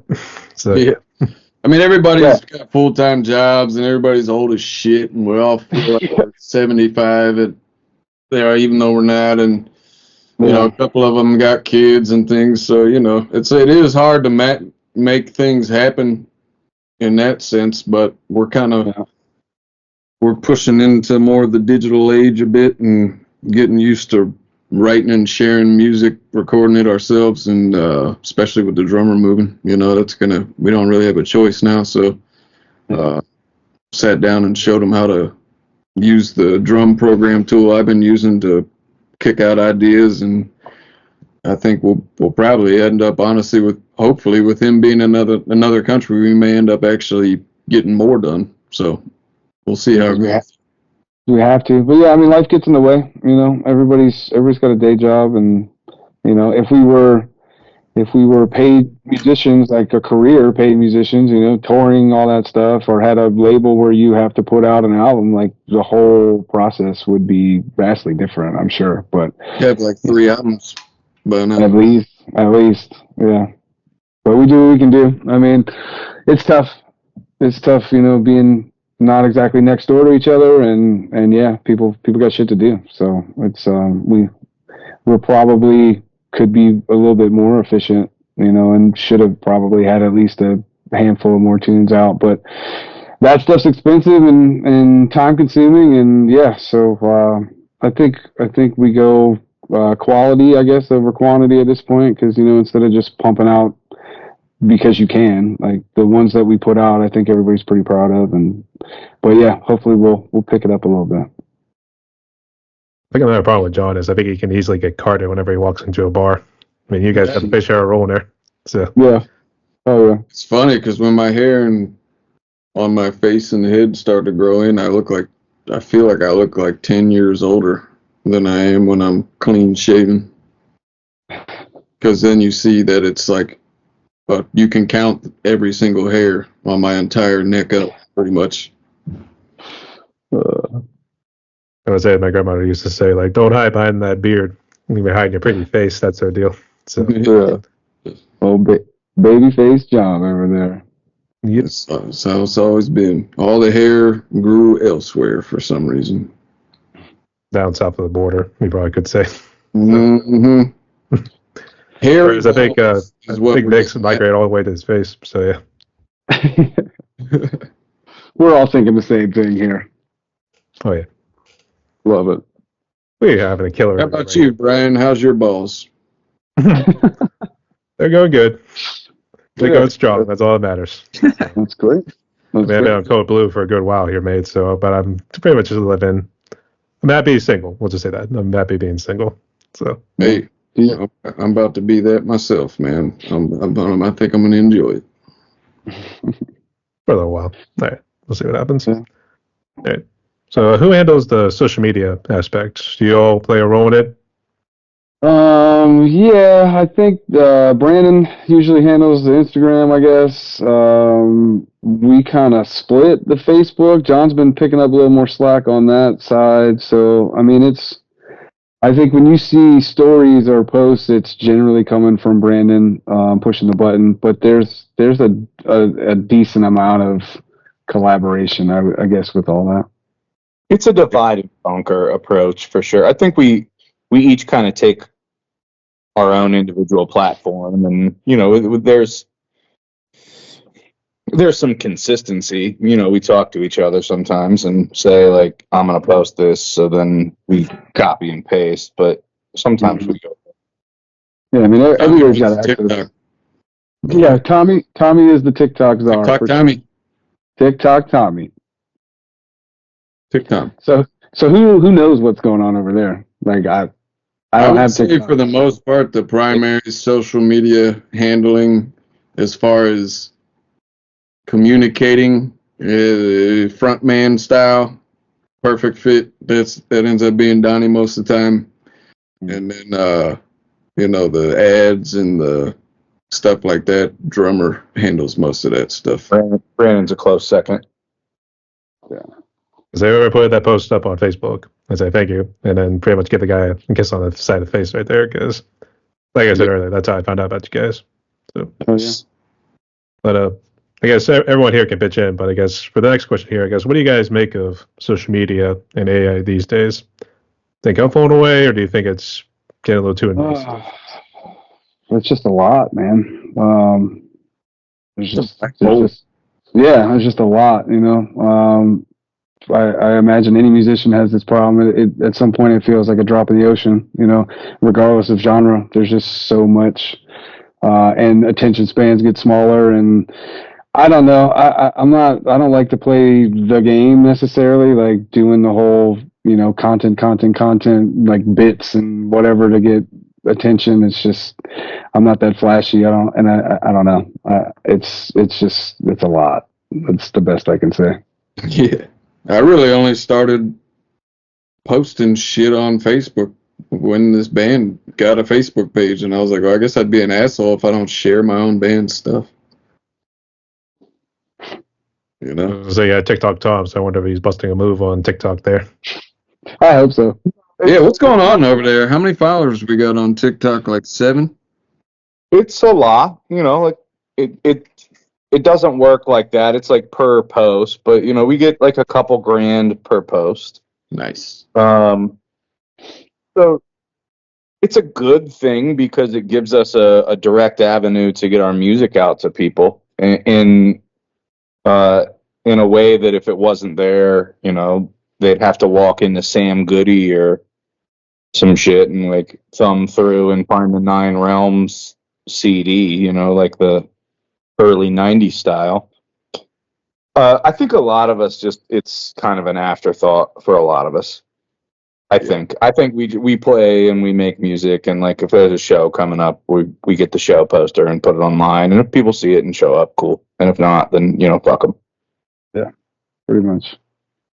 We come, we eat, we leave. That's our deal. You got it. Yeah. It's weird, man. And then all the AI stuff. I mean, all the AI stuff is like, it's cool for, getting ideas for artwork and stuff like that. But like, the main thing is like, if you go on Facebook like I do sometimes and just get sucked into these stupid reels, and it's just like, it's to the point now, I don't even know if what I'm watching is real or not. It's crazy. That's wild. It's like some sort of friend. Yeah. Yeah. I mean, I'm sure, like, the algorithm works, right? Video is AI generated. So I mean, we've benefited. Yeah, yeah. Like you said, outreach is awesome. You know, you can literally talk to the entire world. So that's rad. And the algorithm seems to work. You know, it can tell what you're into, and it'll definitely drive people that would be interested in us towards us. So that's helpful too. But it's. I think I might be just a touch too old to like really, welcome it. Just that Yeah. much. It's funny, like we played this show with Thy Will Be Done up in Massachusetts a couple weeks ago, which was awesome. And we Yeah, made some cool connections up there with some of the local bands, and of course, I start getting all these friend requests, and I'm like accepting them. I'm like, all right, yeah, this guy's friends with this guy. Oh, I remember that band. I remember this guy. And then it's like, next thing I know, it's like every time I use Facebook to see what updates, how many new followers did we get from that last ad I tried to run or whatever. And I'm looking at my feed, and it was like this one dude is just like, I kept being like, who is this guy that will not shut up? Just every little thing in his life and every little political area, just like it's so opinionated, and it ended up being somebody from one of them bands up there. I was like, well, I had to like figure, I don't know how to use it, right? So I'm like, I just don't even want to see what he's got to say anymore without, I was like, this is. I have a Facebook page and proudly have 0 friends. Not even Tom. Tom's not your friend. That's MySpace, bro. Tom is I am Tom. I am him. Are you him? You don't like to circle back to an hour and a half ago? Look, Are you he? I need to get the Tommy angle here. Yeah, that rug really tied the room together, bro. You think rug pissers did this? That's right. So you have 0 friends, not even your own brother. These are Not friends. even. No. What is wrong with you, man? So Yeah, he's a special boy. What can I tell you? if all else fails in terms of social media, we can use Nick on our OnlyFans page. 100%. We'd get some hits. Your own brother. Yeah. Most of these are talents. Most of these, yeah. No, that's the fallback plan. When John gets tired of writing music altogether, and Tommy gets tired of all humanity, and we'll just start fucking each other on camera. There you go. Yeah. Hey, they got a thing called OnlyFeet now, where you don't even got to show your face. You just show your little feet on there and get money. Is he embarrassed? Don't get embarrassed. Show us your feet, bro. Yeah. Well, don't. I was gonna say, man, we're talking Pornhub right here. Yeah, right. I can't. Oh, God, dude. Oh, there they are. You gotta wash those betties, man. How do you get on Pornhub? You can't even do that in Virginia anymore. See if we can try it. Reach up. Oh, yes. Yes. You don't want to see mine. They got I sprayed them down in some odor eaters earlier after shoveling snow for a couple hours. They're there's like a white film on them right now, I'm pretty sure. I did not have... toenail fell out. It was on my right foot there. And the whole fucking toenail fell out? Actually, we were moving a desk and it fell right on my foot. It hurt like hell. I can imagine. So, yeah, I didn't have feet on the desk on the interview bingo card, man. This shit just gets better and better and better. Thanks for having us. We're just a wide open group of guys here. Actually, I thought John meant meat. I thought he was talking about the little private section down here, the drill zone. I thought that's what he was talking about. Wait a second. You got a fucking good idea here. Onlymeat.com. Oh my god. I mean, there was a website called meatspin.com, so. Oh, I remember that being a thing. John would know. Wasn't it just a video? It was just like one video? Or was it like dudes checking it? I don't remember. It was just dudes checking it. Let's just leave it at that. I don't remember that. I remember that one. What was that one we used to get all drunk back in the day, and I'd get on there and we'd just find randos before they turned into just everybody jerking off? What was that? What was that one? Chat roulette. Chat roulette. We used to have so much fun with that before it turned into just only meat. Yeah. That's how we found Nick. Yeah, he was meat. He was meatballing it up on chat. Enjoy a little Chipotle along with it too. Yeah, for sure. For sure. You don't know you don't want to know what he was doing with that Chipotle. All right? We'll just leave it at that. He was It's like eating. some sour cream with that too. So I'll bet it was good. I'll bet it was nice. Cheers. it's like a big fuck you too. Skull, There you go. whatever you say. Mm-hmm. Down the hatch. Man, that was a great interview. How about you, Brian? Yeah, I don't know how to top that. In terms of I what? thought your Sorry. name is Brian Griffin at first, so I called you the dog from Family Guy in the band chat, but then I realized I just can't read, apparently. No. No, in fact, I'm not a copyright sort of scam artist or whatever you want to call Brian Griffin from Family Guy at this point. But I guess what was the question? I'm sorry, I missed it. I was just, how you been, man? It's been good talking to you, you know? It's all good. In fact, How's actually, life over there? You play music at all? oh yeah. In fact, I've actually putting together my little drum cover for Sepultura's "Desperate Cry." Nice. Oh yeah. I got 2 from Testament. It's going to be from the New World Order or the New Order. I keep saying new. The New Order. We gotta say it's almost like you gotta say NWO next because they blame Musk for that. You put it in my head. There you go. So a couple there, and then I'm getting back into bolt thrower. Hell yeah. Oh, nice. So okay, if there's anything we can share of yours, man, let us know. We'll get onto the socials that none of us seem to enjoy and spread that love around for you. That's all we do, man, is spread the wealth on there for the music. I'll share it with all my Facebook friends. In which case, I think you need a better audience there, mate. So, Yeah, man. so, I won't even see it. Not even his own brother. yep. Son of a bitch. I'm not even friends with him on Facebook. How many? He's got one. He has one. Oh, not even Nope. me. Not even you. No. You said 0, so that would be nobody. Okay.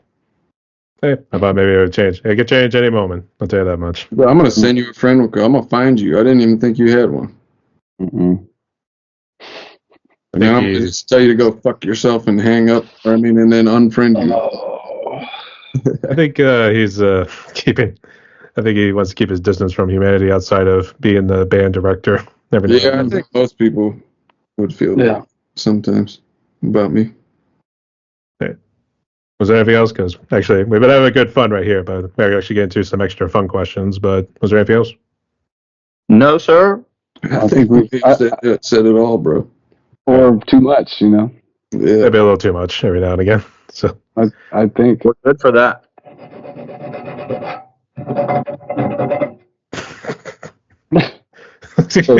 Fantastic. I don't know who that was, but man, that just worked out so perfectly. Yeah, that's beautiful. Okay. All right. So everyone wants to go first here for the fun questions right here. What would you say is currently your favorite food? Italian food all the time, every time. Chipotle. As a band, we really love Chipotle. Trying to get us shit.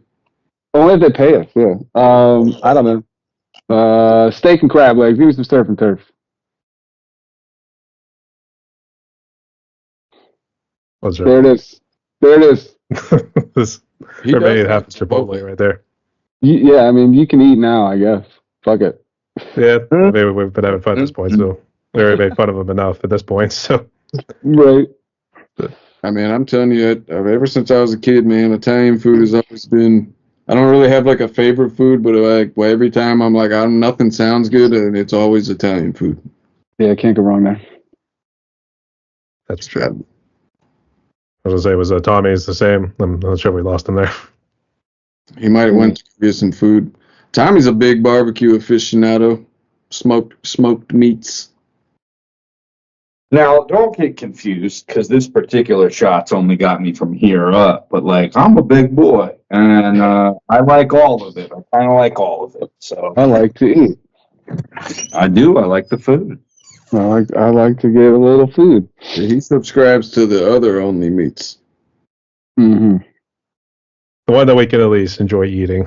So yeah. Yes. Okay. So the next one right here, what would you say is currently your favorite movie? And if you have a favorite TV series you'd like to share, go ahead. Anybody else with me? Favorite TV series is F1 Drive to Survive. Ooh, That shit is captivating. What? good watch. My favorite show is Alone. Like they got to survive, that survival channel. Yeah. And then my favorite movie is A Beautiful Mind with Russell Crowe, because he's a psycho, but he's also smart as shit. So Fighting around the world. Fighting around. Shit, I don't know, man. I'm a big movie buff, so there's a ton. But I always end up saying if I have to pick one just to give an answer, I always circle back to like Casino because I like me some mob movies, and it's 3 hours long, and it's got a little bit of everything in there. And I like to gamble too, so it checks some boxes for me. I mean, we even stuck ice picks as balls. So yeah. Absolutely.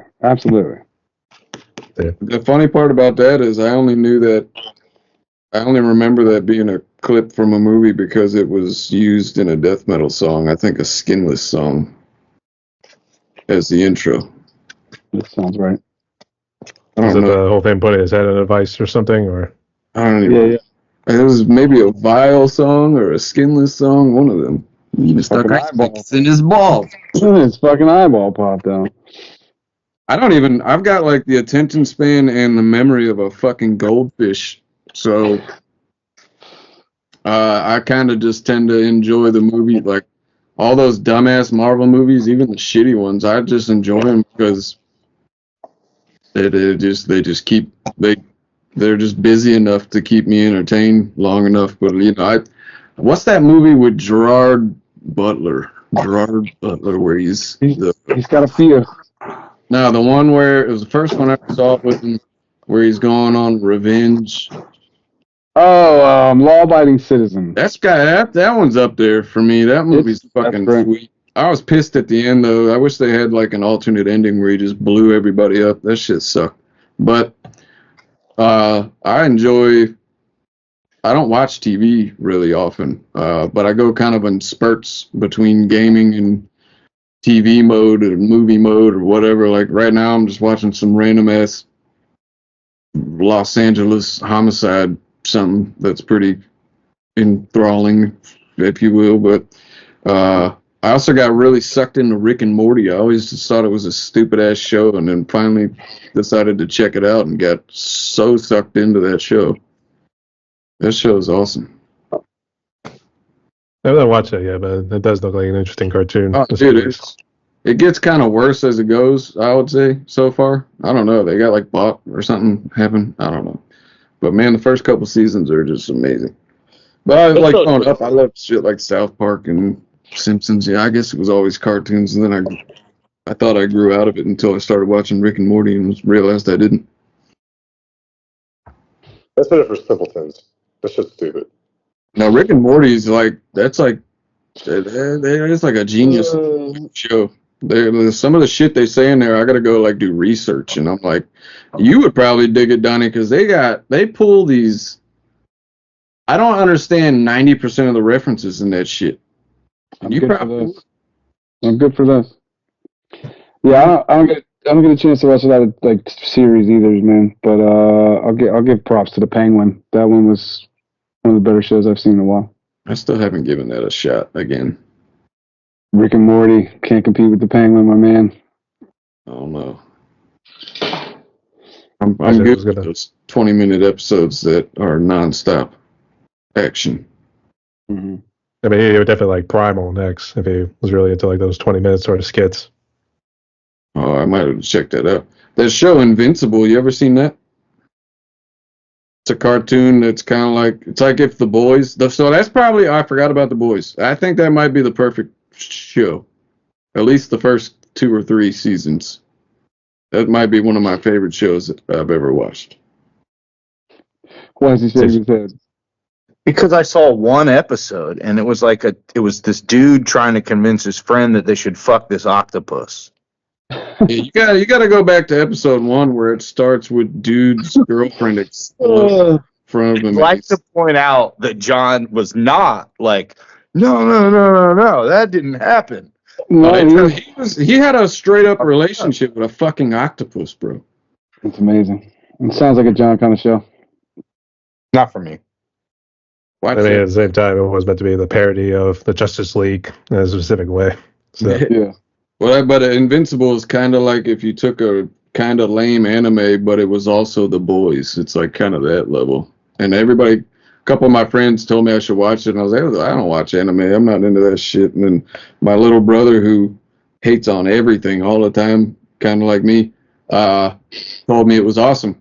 And I was like, well, if he's saying it's awesome, I should check it out. And he was right. Invincible. The one thing that he liked. So yeah. Yeah, I mean, it's just gory and brutal as fuck, so it was right up my alley. I was thinking, I think I might have seen maybe some sort of clips about it. I'm not sure, but I'll check it out. I've been trying to get through Sopranos, which I've never finished. I should go back. That's a good show, man. So good. Classic. Yep, classic. Actually, I always like this little quote from The Sopranos. It's like, log off. The cooking shit makes me nervous. So, I think nowadays, since we're using like Apple TVs, it should be like, log off. That Apple shit makes me nervous. So, 100%. and then the next one right here, what sort of alcoholic drinks and non-alcoholic drinks do you guys prefer to drink? John doesn't drink anymore, which is good. Got a He's out new there. realms right here. New Oh, round. imagine that. Look at that. Yeah. Psychedelic Like rap. It's like, oh god, we entered the 11th realm right now, folks. If you asked me this question 6 years ago, I would say whatever the strongest double, triple IPA you got that doesn't taste like shit. That was my jam. That and We got a Wild couple Turkey. boilermaker kind of guys in the band. Yeah, I'm lowbrow, man. Jack Yeah, Daniels and but- Budweiser. JD. Got a Jack. Sorry. Every time I see Sorry. Donny drinking something that's like, if I even see him with like a Sam original, I'm like, bro, would you stepping out, bro? I don't know if that's ever happened. Stella. I've seen you with a Vienna lager once or twice. I do like a Vienna lager from time to time. Virginian. Yeah, That's all I drink anymore is 99% of my day is after my coffee in the morning with some ginseng lately is water. I've heard of Voila. Water. I keep a gallon of water with me at all times. I'm trying to see, Nick, I guess, do you have a favorite drink, or do you have to go drinking too? Nick's checked out, apparently. Yeah. Whiskey and beer. You can hear it in his voice how much he loves it. That's probably a dead giveaway there too. So, all right. He likes Jameson, and he likes to look like he's going to throw up every time he takes a shot, but he still loves it. And he usually drinks like a Stella, something like that, it seems like. What beers does he always get? Beck says they have it, but they never have Beck's. So Heineken or Yeah. Budweiser. That's what I meant. Fart in a can. Love it. Great choices. And for the last of the fun questions right here, I guess, what would you say is currently your favorite song? If you have one from the mainstream world and then one from the independent community, feel free to share. Thanks. Shit, I don't even know. One, it's hard. It's gonna be hard to pick one. Independent stuff. I don't know. I find myself on these like little offshoot like. There's a band I found, but I'm not even certain they're a real band. They almost sound like an AI band to me. It's the Appalachian White Lightning, which of course, right? It's just some country blues shit. And then I don't know, metal stuff. I like Shadow of Intent right now. Anything from them, that's like my favorite newer, badass tech death band out there. But I can't even give you. I know you want one. I'm gonna not answer your question. I'll give you bands, not songs. Anybody else? I honestly can't think of any like mainstream song. I don't know. Well, he did say independent. You can pull. I'm sure you've got. My favorite independent song right now it's a brand new track. It's hot off the Here- press. It's called here it comes. Nocticula by There, boy. the Virginia metal band Nine Realms. Boy. Way to sell Coming it. out soon. Very good. I don't I don't really listen to much music much anymore. So I just I've been spinning a curated playlist radio on YouTube music when I work, and I've recently been kind of getting in. I thought I always hated cattle decapitation because their singer, he grows on you, but that son of a bitch was obnoxious as hell to me for years, so I never gave him a chance. And then turns out I love that band. So I've been kind of getting into a little bit of random cattle decapitation and some vitriol. It's pretty solid. I couldn't name a single song though from any of them, and it's nothing new or anything like that. You know, it's just whatever comes up on the radio. And I dig some of the. I mean, a lot of the bands we play with, it's, you know, obviously it's hit or miss, and it's all about taste. But there's a couple bands that we play with too that they'll pop up on there if I follow them that I'm just jamming like me. And I don't remember names of bands or songs. So it's like I'm really bad for this question, honestly.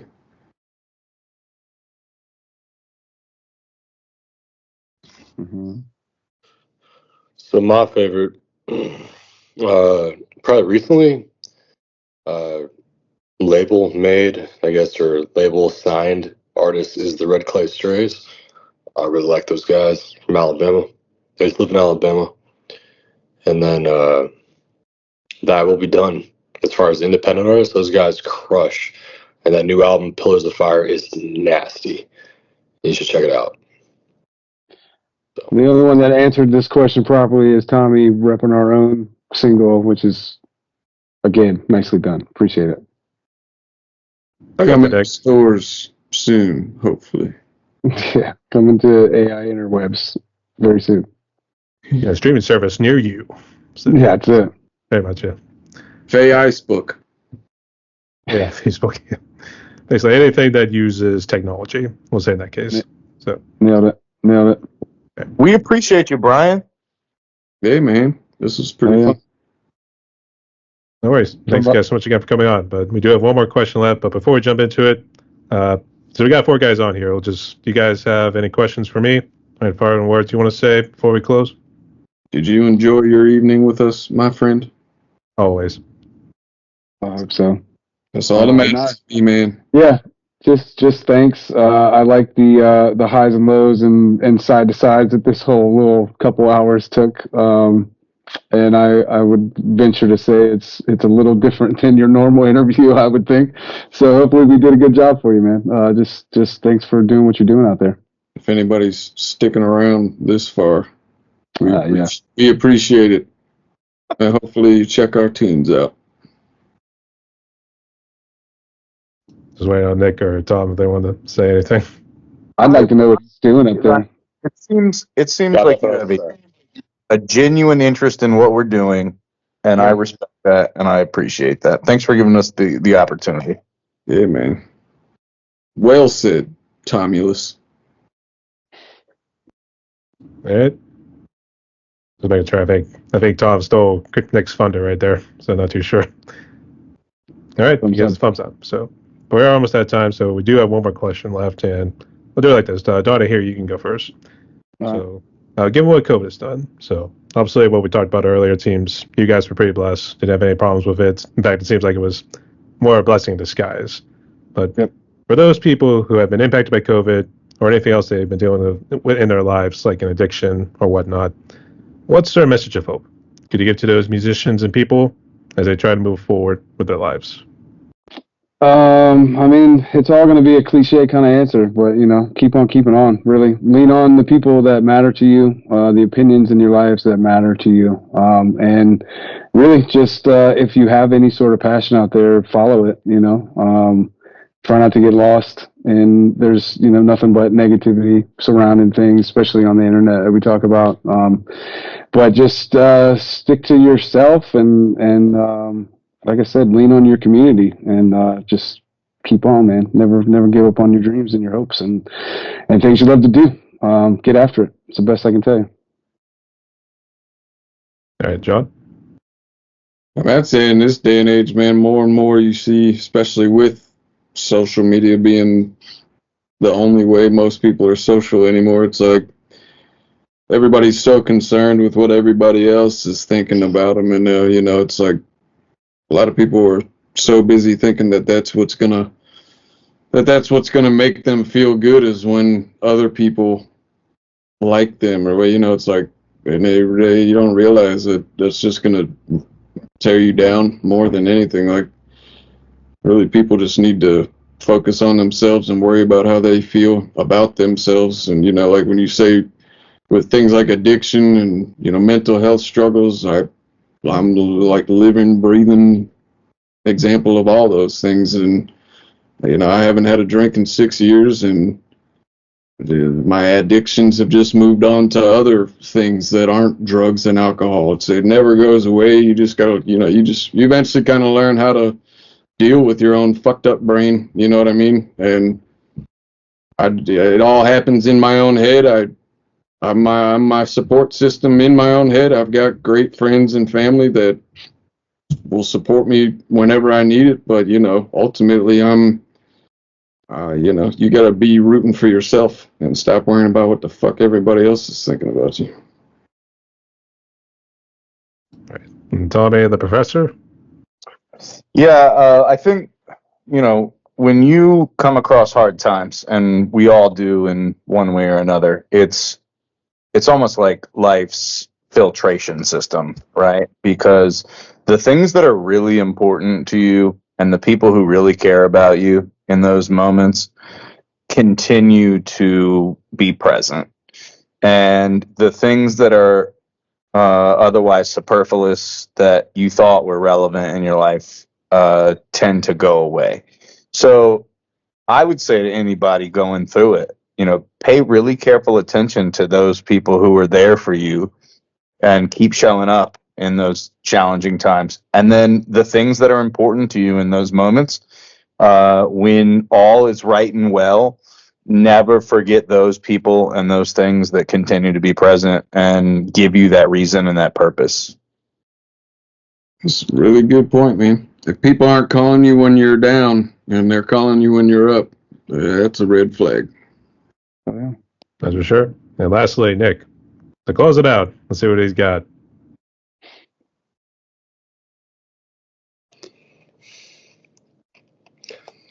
I'm gonna hold it back for the benefit of my band members. Yeah, don't be weak. Life sucks and shrug on. Life sucks. Get over it. Shut up. Put your bootstraps up and get at it. Well said. Short and sweet, to the point. In other words, you get up and you do it again. That's another good skinless song right there too. Life Man. sucks, and then you Spoken die. like a bunch of true prodigies. Hell yeah, man. Yeah. All right. So, boys, we reached the end of my podcast right here. We talked a little over 2 hours, but I guess before we close out, would you guys like to say any final words? Any shout outs? Brandon, who isn't here, right? Jay Costa? Yeah, I was gonna say Jay from Thy Will Be Done. He's for some reason is in our camp more than anybody, really.